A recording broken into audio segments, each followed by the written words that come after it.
Invitamos ahora al profesor Jaime Sierra con su conferencia titulada Financiación de la innovación, estrategia y elección de fuentes de financiación. El profesor Sierra se encuentra realizando sus estudios doctorales en la Universidad de Manchester, es profesor asociado de la Pontificia Universidad Javeriana y cuenta con una maestría en economía de la Universidad Tor Vergata en Roma.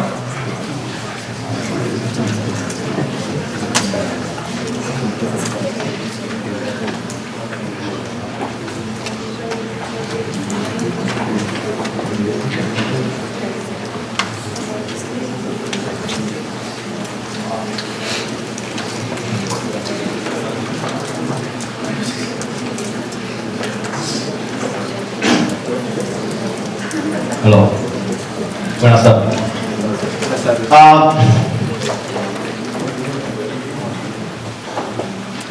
De entrada tengo que decir que me parece no solamente interesante, sino una ocasión sumamente feliz que por primera vez estos dos temas, finanzas e innovación, tengan un foro, tengan un escenario.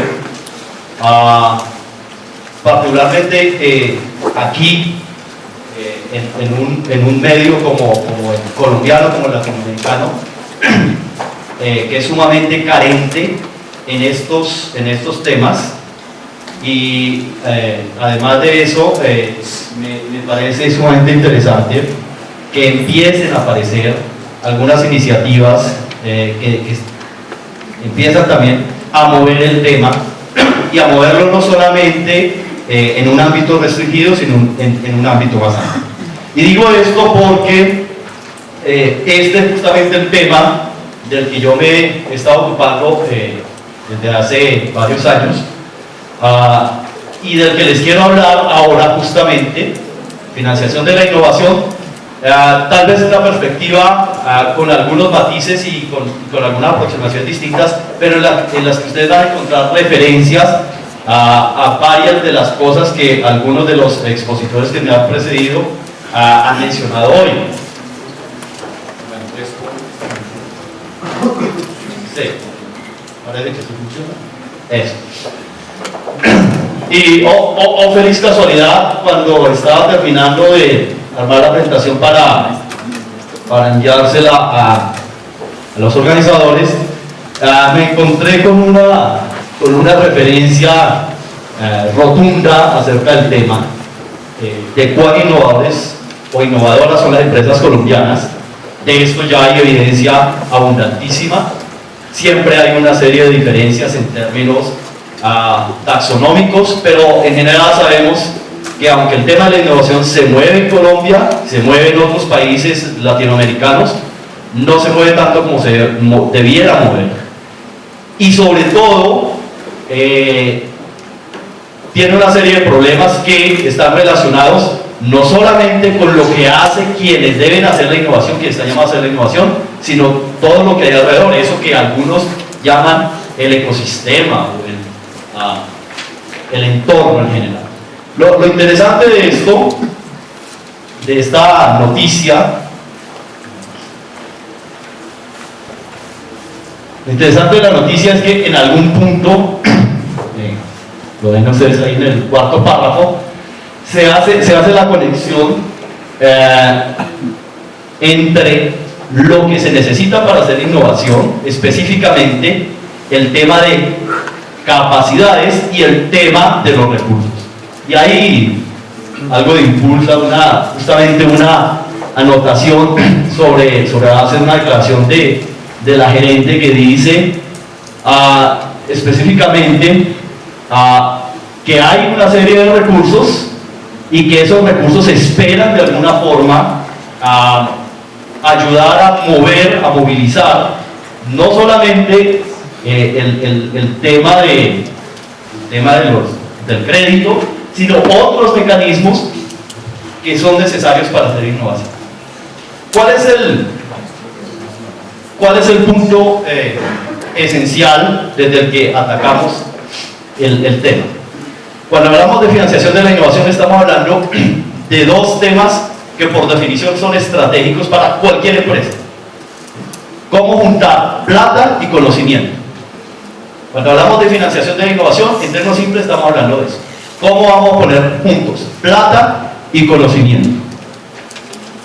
El problema es que a pesar de que estamos en medio de un sistema que se reconoce como capitalista desde su inicio, haya que hacer énfasis en el tema de los recursos para hacer innovación.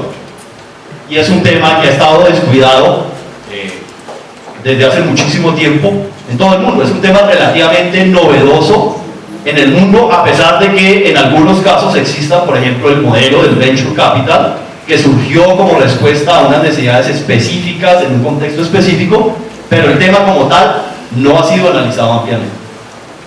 Y por eso les voy a hacer una breve aproximación al tema desde una perspectiva un poco distinta de lo que usualmente encuentran ustedes en la literatura y encuentran ustedes también en las discusiones y en las presentaciones públicas.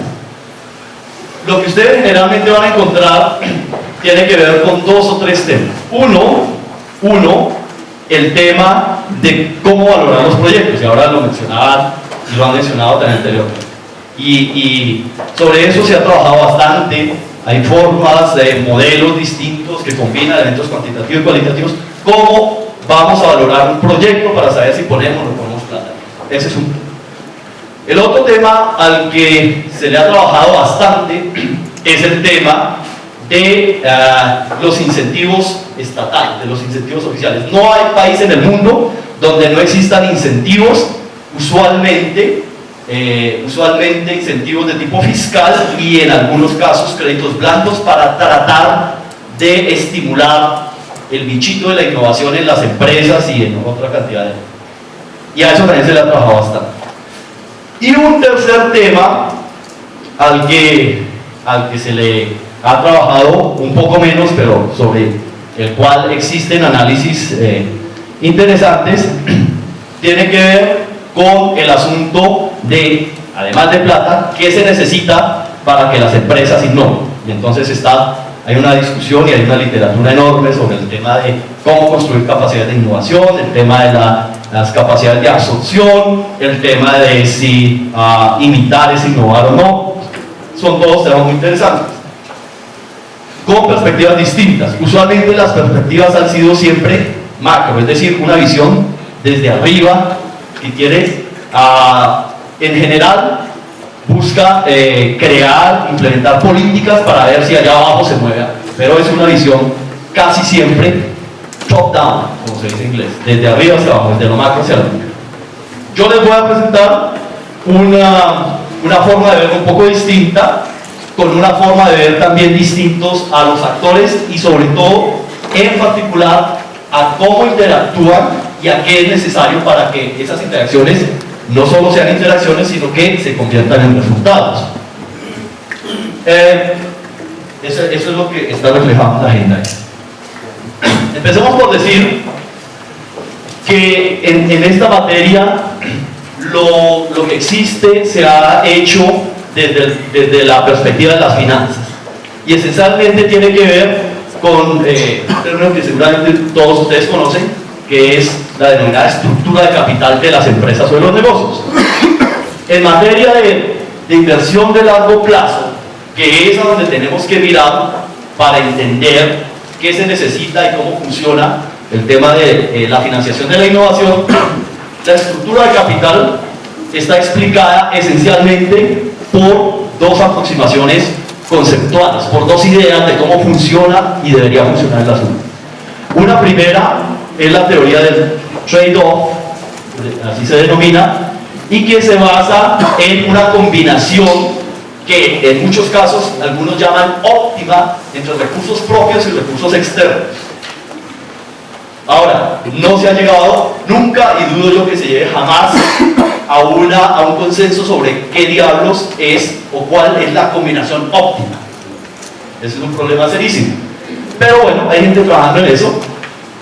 Y digamos, las ventajas que son la explicación misma de esta explicación tienen que ver con el hecho de que hay unas ventajas en materia fiscal, lo que se conoce como el escudo fiscal, para las empresas que acceden a recursos externos, esencialmente préstamos, que por supuesto se generan, por lo menos en el corto plazo, unos menores problemas de flujo de caja libre, y que en algunos casos, dependiendo cómo se estructure esa estructura de capital, puede haber menos conflictos entre los administradores y los accionistas, el denominado problema de agencia, que ustedes conocen. ¿Qué es lo que quiere el dueño del capital y qué es lo que hace el que lo administra? Esas son las ventajas de esta explicación. Las desventajas es que hay una serie de problemas asociados con algunas de estas ventajas. Por ejemplo, puede aparecer estrés financiero y todos los costos asociados que no lo tienen las empresas que no se endeudan. Si usted se endeuda, y sobre todo si tiende a endeudarse después de un cierto límite, entonces pueden aparecer estos problemas de estrés financiero y unos costos asociados. Puede haber problemas de subinversión, es decir, las empresas en la búsqueda de obtener liquidez externa pueden desplazar su liquidez interna a otro tipo de inversiones. Y finalmente puede haber problemas de sustitución de activos, y esto es particularmente importante cuando estamos hablando de empresas innovadoras, donde el tema de la especificidad de los activos es muy alto. Cuando hablamos de activos específicos, estamos hablando, en términos muy simples, de activos que no tienen o tienen un muy pequeñito mercado secundario. Ustedes tienen un reactor nuclear para producir electricidad, y si mañana se quiebra o quiere cambiar de actividad, no tiene a quién vender. Es un activo sumamente específico, y eso tiene como implicación que los costos sumergidos son muy altos. Usted simplemente o lo bota o lo regala, se queda con él guardado, alguna cosa por el estilo. A eso se refiere. Luego, a mitad de los 80 aparece una explicación un poco distinta, que menciona específicamente una serie de preferencias ordinales en términos de financiación, y esencialmente se habla en primer lugar de capital propio, que proviene por supuesto de utilidades retenidas, asumiendo que es una empresa que genera un flujo de caja con unas ventas considerables y unas utilidades que se pueden utilizar de manera distinta. Si no existe o si es muy costoso tener recursos internos, entonces se puede acudir a deuda. La primera explicación hablaba esencialmente de deuda bancaria, y luego se introdujo la posibilidad de la colocación de bonos, pero ya de entrada todo el mundo sabe que no en todos los mercados usted puede colocar bonos de deuda. Y por último, como última posibilidad preferencial, estaría la emisión de acciones, es decir, la obtención de capital. Eso tiene ventajas relacionadas con los costos, porque si ustedes observan, las preferencias van de menor costo a mayor costo, mayor control y derechos de propiedad, y este es un tema absolutamente clave cuando usted habla de decisiones estratégicas. Si ustedes recuerdan las definiciones esenciales, sobre todo las de control, la definición de control es qué decisiones puedo tomar yo sin tener que consultarle a nadie, sin preguntarle a nadie, sobre todo cuando son decisiones estratégicas. Y esto entonces genera una ventaja, esta explicación genera una ventaja. Sin embargo, también hay problemas con esta explicación, y los problemas casualmente que tienen sus propias preferencias, que tienen sus propias estrategias, y eso usualmente no se considera simplemente el hecho de que hay un empresario, un emprendedor, llámelo como quiera, después se puede traer la discusión, que tiene una idea y se va a buscar plata, y a veces la encuentra y a veces no la encuentra, pero no se ha tenido en cuenta que del otro lado existen empresas o personas que tienen sus propias características, que tienen sus propios intereses, que tienen su propia agenda, que tienen sus propias estrategias. Pero además se ignora el papel de otros actores. Un ejemplo clásico, hoy todo el mundo habla de instituciones, está de moda hablar de instituciones y de innovación, como alguna vez estuvo de moda hablar de estrategia, entonces todo era estratégico, hoy en día todo es innovación, todo es institucional, pero en muchísimos casos no existe la menor claridad sobre lo que eso significa.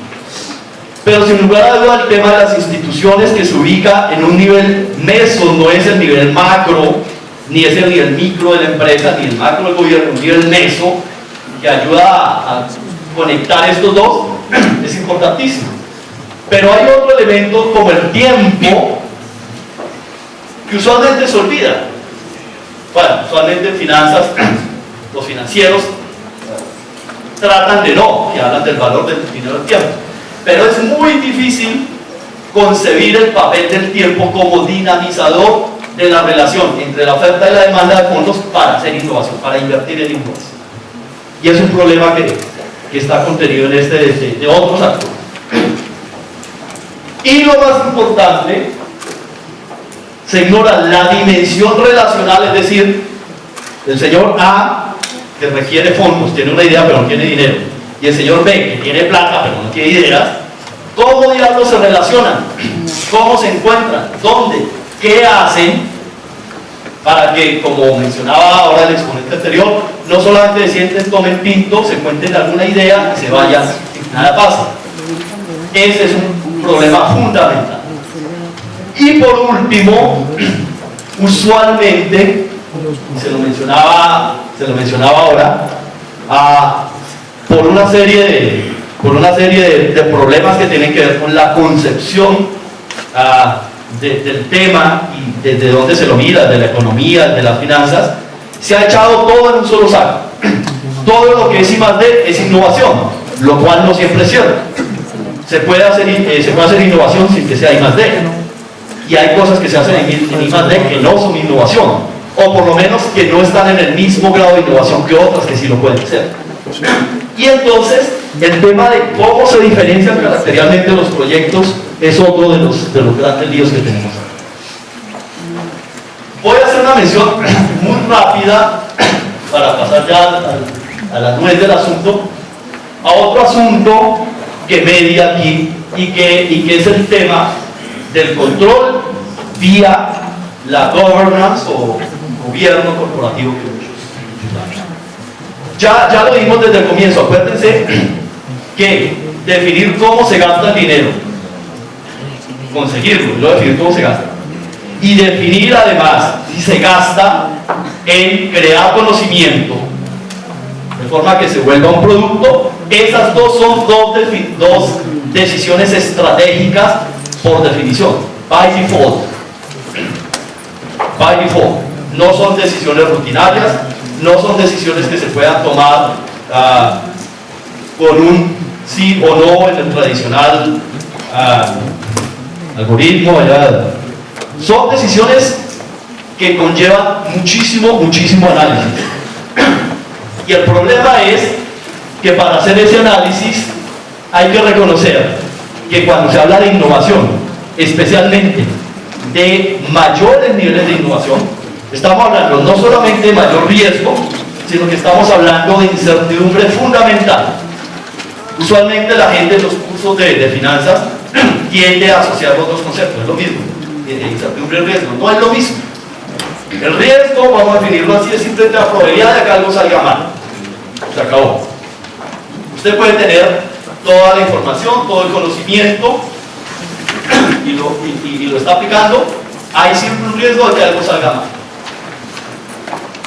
Incertidumbre, por el contrario, es cuando usted no tiene información y por lo tanto simple y sencillamente no puede hacer análisis de nada, muchísimo menos de riesgo.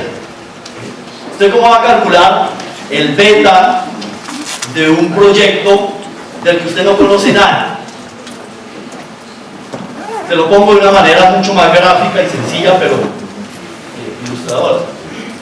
Si aquí se aparece un señor que dice, mire, yo resolví el problema y le puedo construir la máquina del tiempo. La máquina del tiempo. Pero necesito dinero. Dígame usted cómo va a calcular el riesgo del proyecto de construcción de la máquina del tiempo. ¿Cuántas máquinas del tiempo se han hecho? Ninguna. Entonces, cuando usted está hablando de proyectos tan innovadores, es lo que algunos llaman innovaciones disruptivas, una serie de cosas, que son tan innovadores que empiezan con el desarrollo de conocimiento nuevo que a la postre pueden llevar a la creación de productos nuevos. De lo que estamos hablando es de información que no existe y que eventualmente va surgiendo en la medida que se va desarrollando el proyecto mismo. Si usted no tiene información, no puede hacer análisis de nada, y muchísimo menos calcular riesgos. Así de simple. ¿Cuál es el punto? ¿Cuál es la consecuencia inmediata de esto? La consecuencia inmediata de estas características esenciales, sobre todo los proyectos más innovadores, es que la toma de decisiones, que sigue siendo estratégica, está sobre un pozo de arenas movedizas. ¿Invierto o no invierto? ¿Cuánto invierto? ¿A cuánto tiempo? ¿Qué retorno me tengo que esperar? ¿Cuál es el riesgo de que lo que dice el loquito este que está aquí pregonando a los vientos, que puede crear la máquina del tiempo, fracase o triunfe? La respuesta es simple: no se sabe, no hay información. Y eso implica que esas decisiones estratégicas se tienen que basar en la única forma que existe de llegar a su comprensión, y es learning on the spot, dicen los ingleses. Aprender en la medida en que se va desarrollando el proceso mismo. Yo voy a saber si la construcción o el avance de la primera fase fue exitoso cuando llegue al final de la primera fase. Antes de eso no tengo la menor idea, y cuando llegue al final de la primera fase probablemente tenga algunos elementos para vislumbrar lo que puede pasar en la segunda fase, pero no necesariamente indica que la segunda fase va a ser exitosa. De hecho, esto es algo sumamente conocido, sucede todo el tiempo en el mundo, por ejemplo, de la biotecnología. Aparece un grupo, un equipo con una molécula y dice: mire, esto tiene estas características que son prometedoras para desarrollar este producto, una droga o cualquier otra cosa. Pero hasta que no lo hagan y lo prueben, no se sabe si es cierto o no. Es una idea, es conocimiento en emergencia. Eso significa, nuevamente, para que el punto quede claro, que poner plata y conocimiento junto no es tan sencillo como parece. Puede ser relativamente sencillo cuando estamos hablando de proyectos poco innovadores. Entonces, en vez de hacer el edificio tradicional, hago el edificio con una estructura, con materiales ligeramente distintos, pero hay una referencia, ¿cierto? Hacer edificios, y hay todas unas etapas estandarizadas, en fin. Pero otra vez, cuando usted se enfrenta a una cosa completamente nueva, ¿cierto? El desarrollo de una droga para cualquiera de las enfermedades raras que existen, usted simplemente no sabe. Entonces, el punto es estrategia emergente, que significa aprender a medida que se desarrolla el conocimiento. Y esa es la única forma de entender el proyecto mismo y de tomar decisiones. Problema gravísimo, porque en lo que existe hasta hoy en día no hay forma de calcular riesgos, horizontes temporales, retornos. Claro, uno puede siempre soñarse el retorno máximo, yo quiero 1000% de retorno, pero calcular algo realista, ahí es muy difícil. Y eso es un problema. Voy a saltarme esto porque quiero entrar de una vez en el otro punto, pero hay que mencionar que algunas explicaciones han tratado de crear este puente y han generado algunos prototipos, algunos basados en el estereotipo de tomas de decisiones que usualmente se mueven en el rango de los sistemas orientados a la banca y los sistemas orientados al mercado. Estamos hablando de los mercados públicos de capitales, y curiosamente han identificado 4 modelos: el alemán, japonés, italiano, anglosajón, donde el anglosajón es el más orientado al mercado, mientras que el alemán es probablemente el más orientado a la banca, y hay algunas variaciones con el sistema japonés o el sistema italiano. Pero si uno dijese, bueno, y un caso como el colombiano o el mexicano o el brasileño, ¿dónde está? Tendría problemas serios, porque tendría que entrar a ajustar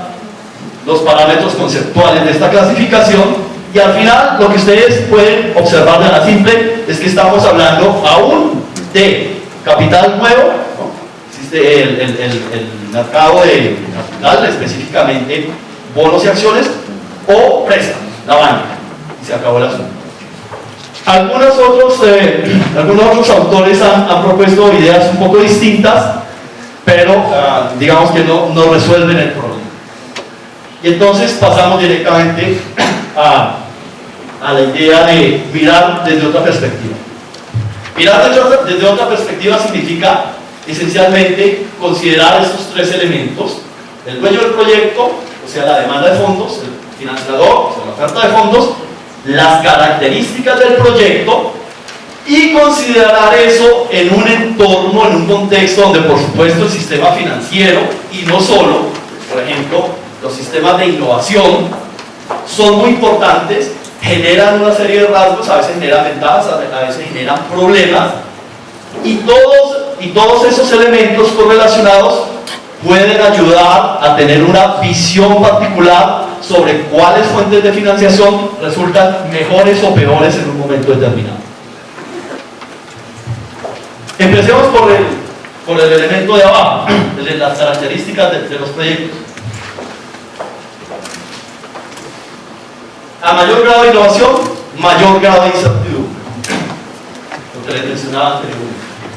Y lo podemos explicar basados en una taxonomía propuesta ya hace un tiempo por un par de autores que han trabajado el tema de la innovación, especialmente desde la perspectiva de la economía evolutiva, donde se consideran 6 grados de incertidumbre relacionados con 6 grados distintos de innovación.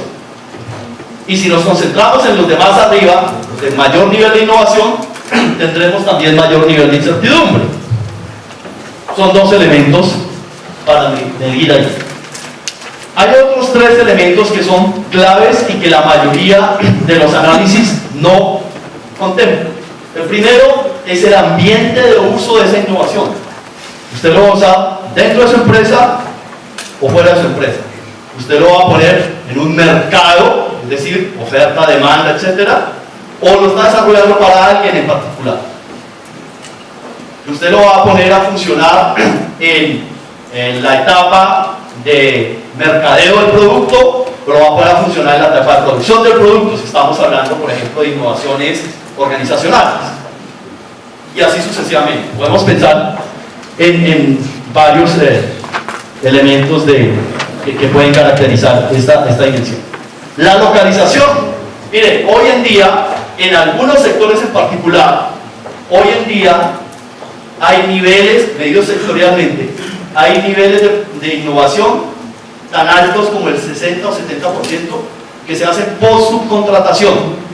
Es decir, hay empresas que se especializaron en hacer el I+D, en hacer la innovación para otros, a cambio de dinero, obviamente.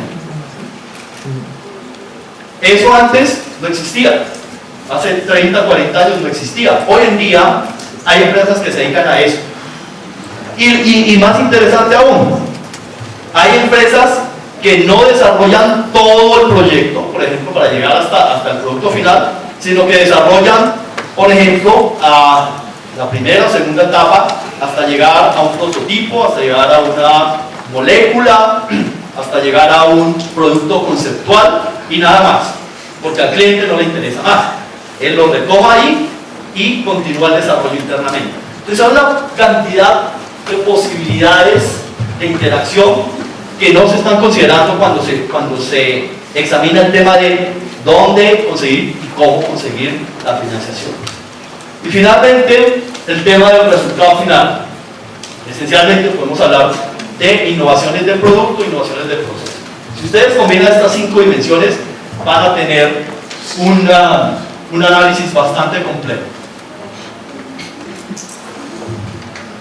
Y ese análisis complejo se tiene que enfrentar, si ustedes miran el lado de la demanda, en estos términos, que son muchísimo más detallados de los 3 elementos, de los 3 rangos preferenciales que mostraba la teoría del pecking order.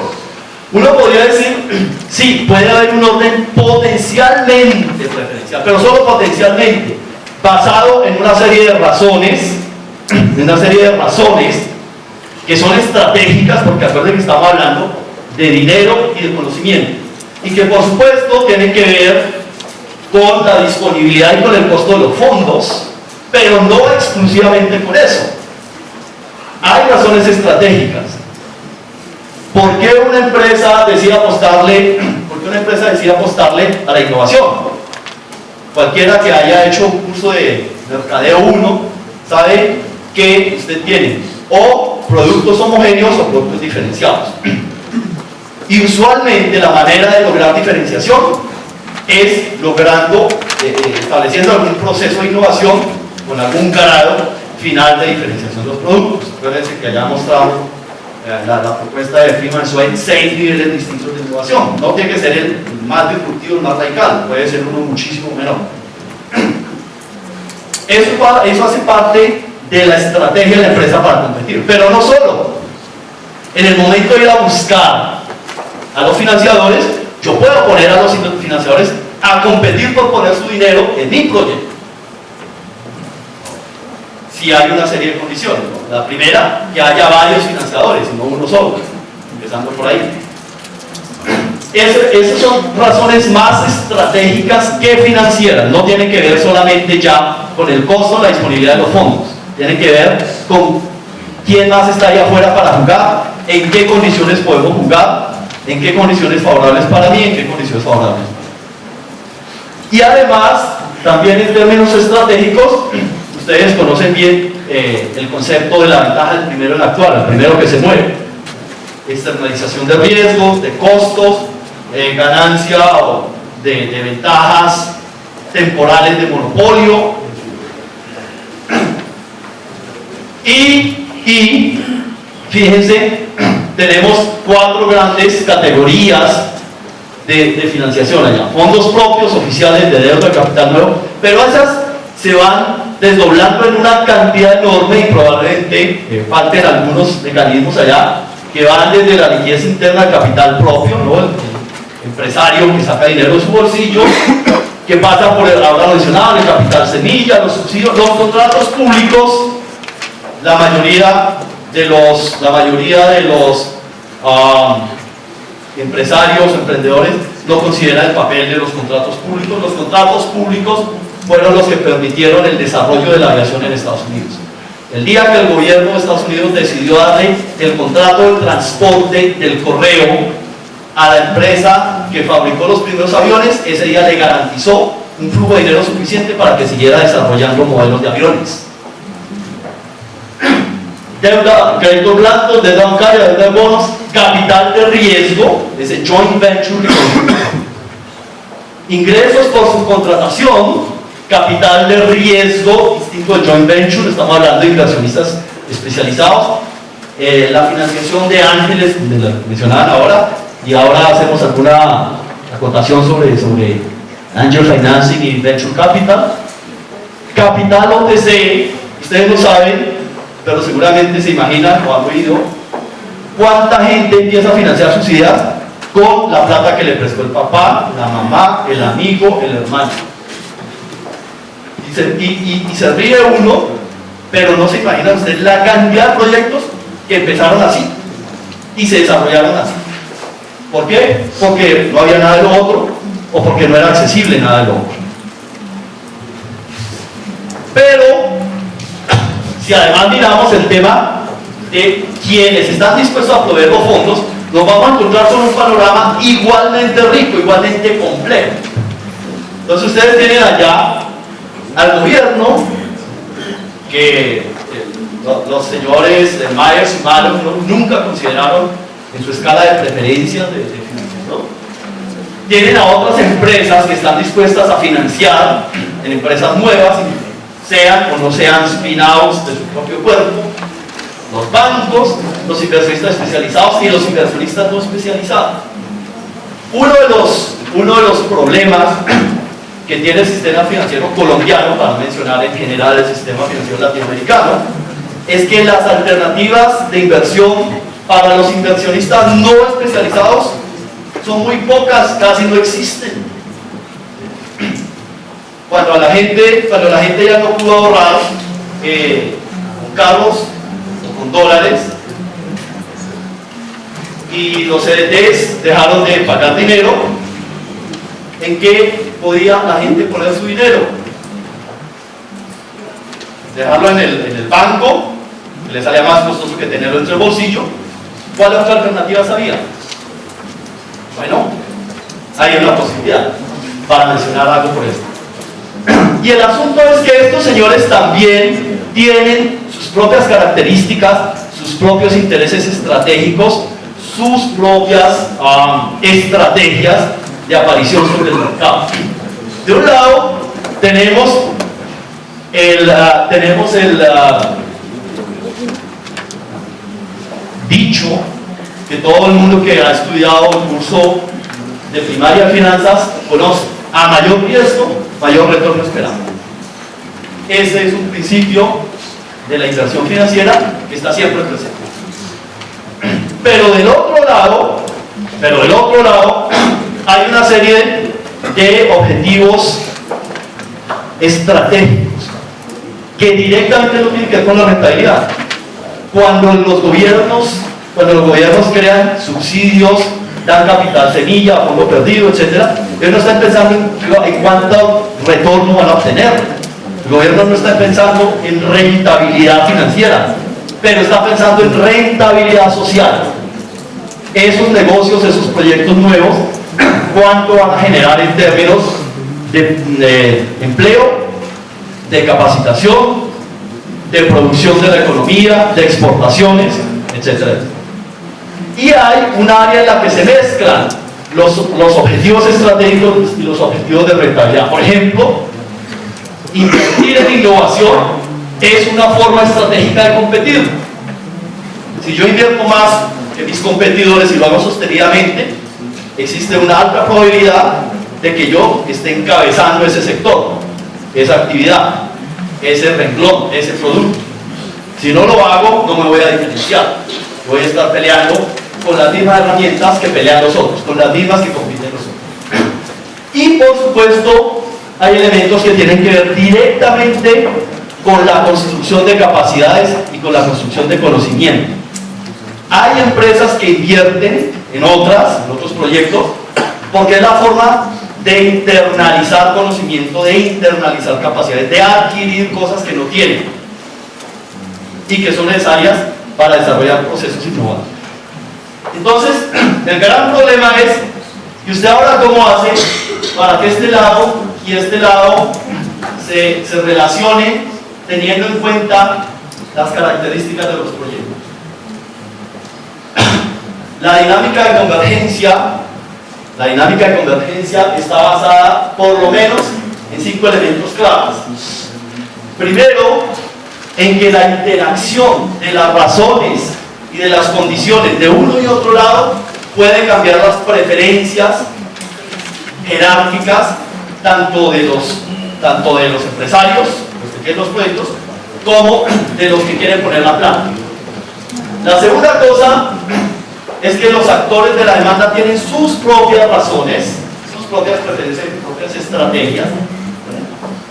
Hay trabajos interesantes, aquí no lo mencionaban, pero hay formas que diferencian claramente la actuación de un Venture Capital Fund y de un ángel financiero.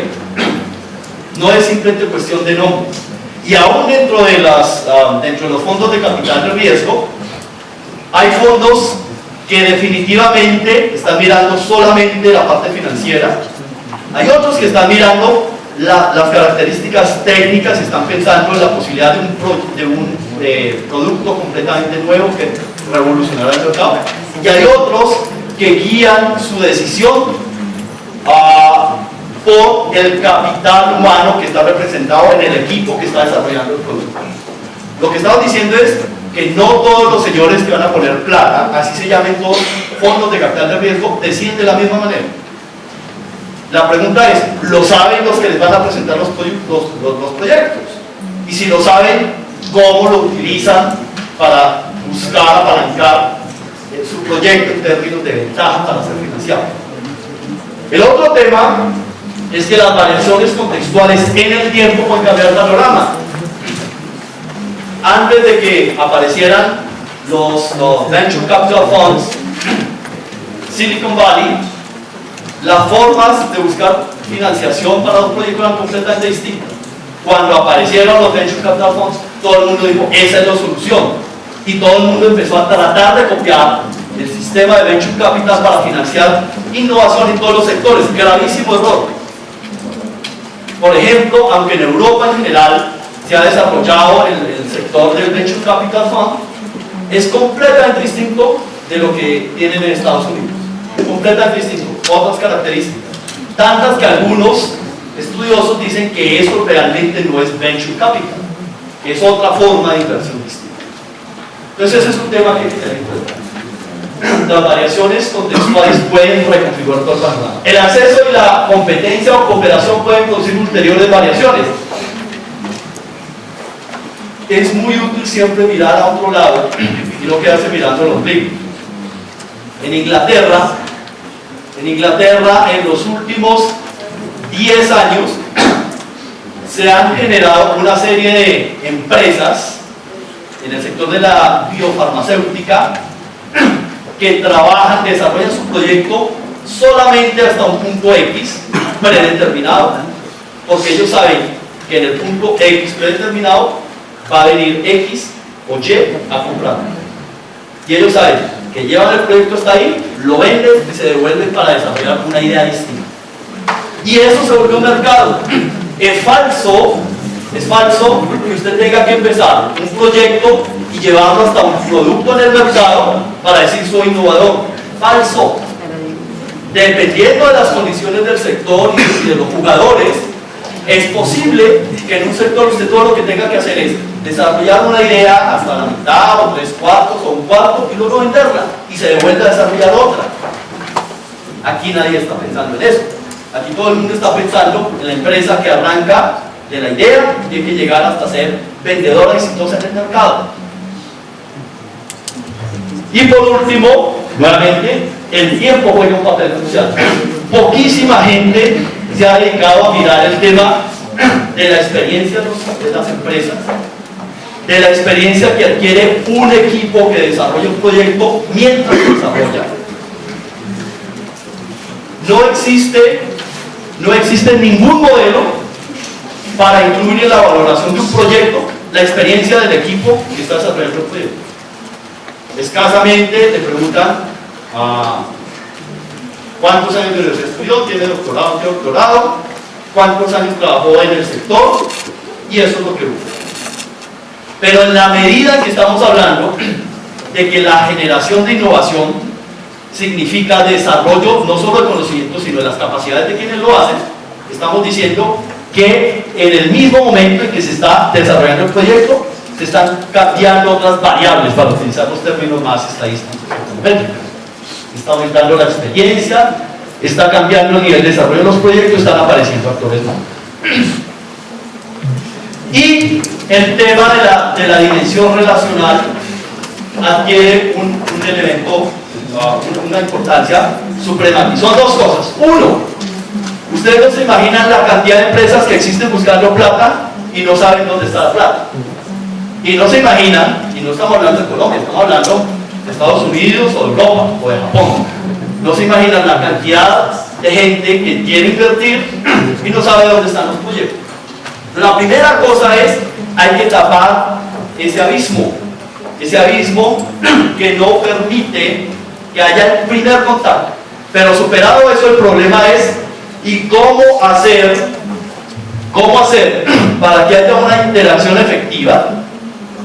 ¿Cómo manipular, cómo gobernar esa interacción para que finalmente se llegue a la relación contractual? Es decir, aquí está el dinero para su proyecto y el otro diga, ok, aquí está el proyecto, aquí está el dinero, estas son las condiciones, arrancamos. Ese es el problema grandísimo.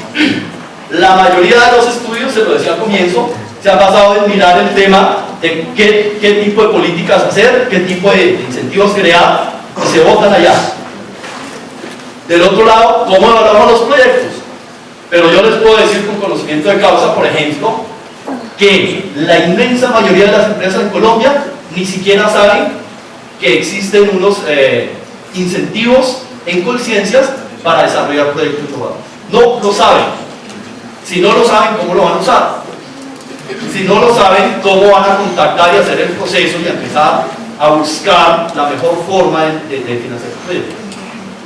A eso le podemos agregar, lo mencionaba el coordinador de antes, que hoy en día, por este tema que les mencionaba antes, de la altísima incertidumbre, por el tema de la emergencia estratégica y la emergencia del conocimiento, el tema del bundling, de la sindicación en la financiación se vuelve cada vez más importante. Cada vez más importante. Los europeos están jugando muy en serio con proyectos en los que están buscando la combinación de recursos públicos y privados, de recursos de las empresas y de recursos de los inversionistas especializados y no especializados. Hay, por ejemplo, en Inglaterra, una enorme asociación de fondos de capital de riesgo, en la que hay más de 200 fondos. Más de 200 fondos de capital de riesgo. No estamos contando ángeles de financiación, ni fondos extranjeros, solamente ingleses. Entonces, el punto es bien sencillo, y con esto cerramos. Vean, el tema de la innovación, el tema de financiación de la innovación no es solamente cuánta plata y dónde está, es quién la tiene, dónde está, cómo entramos en contacto, cómo jugamos, cómo se hace ese interplay, y finalmente a qué se lleva. Es el primer elemento. El segundo elemento es que la asignación de recursos para la competencia y el desarrollo de conocimiento que está asociado al tema de la innovación son por definición actividades estratégicas de una empresa. Si usted tiene una empresa que hace esas dos cosas, esa empresa tiene que tomar decisiones estratégicas, tiene una dimensión estratégica no solo hacia adentro sino hacia afuera en términos competitivos. Luego, esas decisiones no son decisiones que se pueden tomar simplemente sobre la base de una hoja de Excel o de un indicador cuantitativo X. El tercer tema es que la convergencia entre oferta y demanda depende de una serie de características, de una serie de intereses, de una serie de posturas competitivas, y que esas características y esas interacciones pueden cambiar completamente el panorama, la idea inicial que tiene tanto el inversionista potencial como el dueño del proyecto. El cuarto elemento es que hay que recordar que a mayor nivel de incertidumbre, mayor nivel de innovación del proyecto, mayor nivel de emergencia del aprendizaje, por lo tanto mayor nivel de emergencia de la postura estratégica misma. No existen estrategias predefinidas para eso. Se construyen en la medida que se hacen, que se desarrollan. Esto significa que, a pesar de que existen, y ustedes lo vieron, en muchos casos, en muchos contextos, una enorme gama de potenciales de innovación, el tema de unir oferta y demanda no es tan sencillo. Y se lo estoy diciendo para indicarles que ni siquiera en Estados Unidos, en Europa, donde existe muchísima mayor disponibilidad de recursos, donde existe muchísima mayor conexión entre las empresas, las universidades y el Estado, ni siquiera ahí es fácil. Ni siquiera ahí es fácil. Imaginémonos en un contexto como este, que ustedes ya más o menos conocen, en términos de la caracterización que han hecho algunos de los expositores que han presentado. Y finalmente, pues, todo esto tiene una serie de implicaciones, tanto para las empresas que desarrollan los proyectos, como para los potenciales fornecedores, para los formuladores de política y para aquellos que les gusta llamarse expertos en el tema de innovación, especialmente los consultores y consejeros. No existe una fórmula estándar, no existe la pastilla de acetaminofén para la financiación de innovación. Hay que sentarse, hay que reunir información, hay que pensar muchísimo, hay que hablar con mucha gente, y a partir de ahí hay que empezar a pensar cuál puede ser la solución adecuada. Entre otras cosas, eso significa, no sé si aquí sigan los señores de Impulsa, eso significa, entre otras cosas, que en materia de política es relativamente ineficiente pensar en la misma política para todos los sectores. Usted no puede pensar que creamos el incentivo A o el incentivo B y ese le sirve a todas las 10.000 empresas de todos los 500 sectores. No funciona así. No funciona así. El problema es, haga que los que diseñan la política y la implementan entiendan que hay que sentarse a estudiar los sectores y que estudiando los sectores hay que sentarse a pensar en políticas diferenciadas. No es un problema solamente colombiano, es un problema de muchos países del mundo, las políticas transversales. Pero las políticas transversales, por lo menos en esta materia, son altamente ineficientes. Luego después, no nos preguntemos por qué sacamos los incentivos y no los usan. Muchas gracias.